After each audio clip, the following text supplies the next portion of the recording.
Hello everyone, welcome back to my channel ginger and garlic.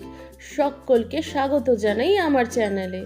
আজ নিয়ে এসেছি একটা মুখরোচক খাবার রেসিপি, একটা টিফিন রেসিপি, যেটা কিনা আমাদের নর্থ ইন্ডিয়ায় খুবই প্রচলিত।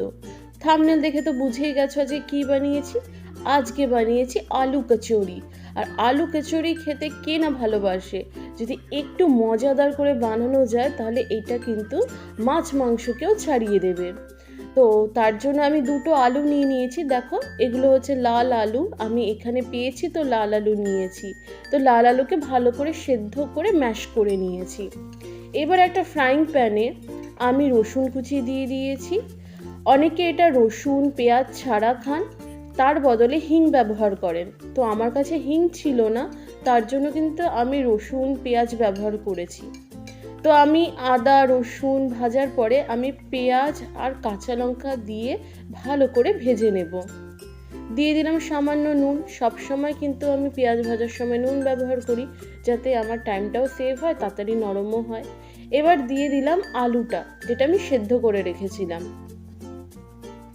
এবার ভালো করে নেড়ে চেড়ে কষিয়ে নেব। এই যে এখন দিয়ে দিলাম হলুদের গুঁড়ো, আর এখানে দিয়ে দিলাম চাট মশলা। এবার ভালো করে ভাজা ভাজা করব, এমন ভাবে ভাজতে হবে যাতে নিচে যাতে না লেগে যায়। এখন দিয়ে দিলাম একটু ভাজা মশলা, যেখানে আছে জিরে ধনে এলাচ লবঙ্গ, এগুলো আমি গুঁড়ো করে রেখেছিলাম, তো আমি এটাই ব্যবহার করছি।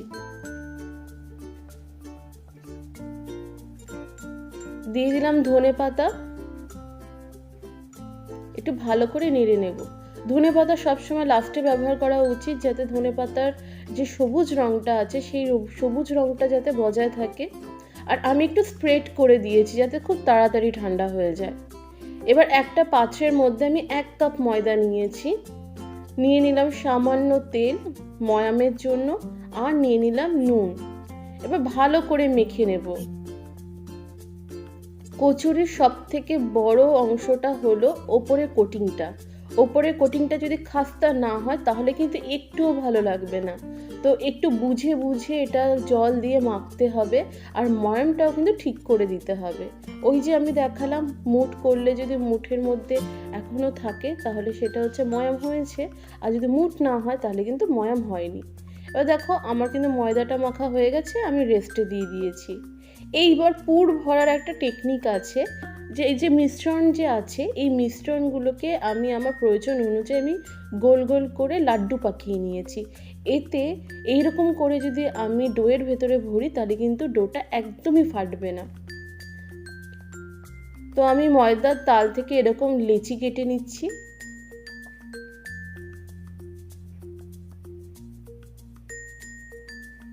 একটু লক্ষ্য করবে, হয়তো আমি এটা পুরোটা বুঝিয়ে বলতে পারবো না, তাও আমি বলছি। আমি ধারগুলোকে পাতলা করছি, মাঝখানটাকে মোটা রাখছি। দেখতেই পাচ্ছ মাঝখানটা কেমন ফুলে রয়েছে। এবার মাঝখানটা একটু সামান্য চাপ দিতে হবে যাতে সেই জায়গাটা গর্তের মতো হয়। এইবার যে লাড্ডুটা বানিয়েছি লাড্ডুটাকে দিয়ে হাতটা একটু মুঠো করে, এবার দেখো ধার থেকে যেমন মোমোর র্যাপিং করে ঠিক সেই রকম করে আমি করছি, দেখতেই পাচ্ছ।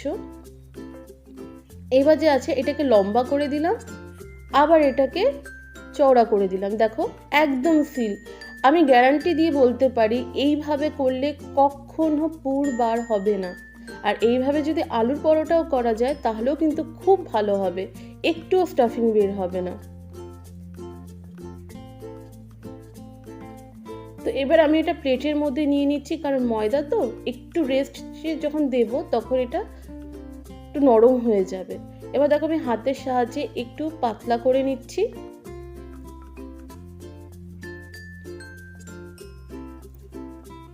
বন্ধুরা দেখতেই পাচ্ছ আমি এইভাবে পুরটা ভরি, আর এইভাবে পুর ভরলে একটু বের হয় না আর খুব ভালো থাকে।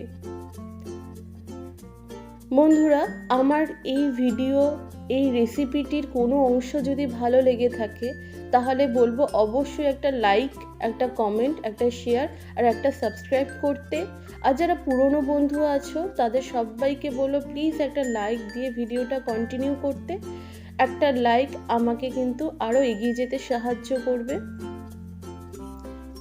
এবার গরম তেলের মধ্যে এক একটা করে আমি এগুলো ছেড়ে দেব।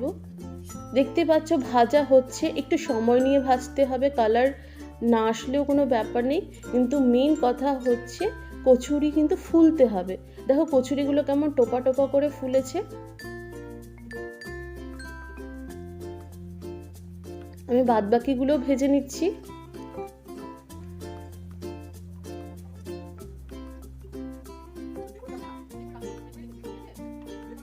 দেখতে পাচ্ছ বন্ধুরা, কচুরি কিন্তু একদম রেডি, ফুলকো ফুলকো আর প্রচন্ড খাস্তা।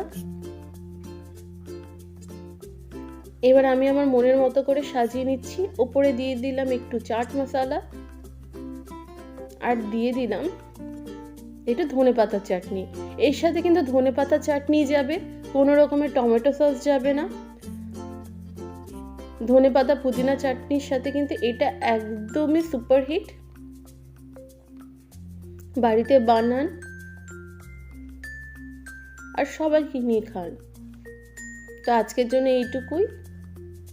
ভালো থাকবেন, সুস্থ থাকবেন, টাটা।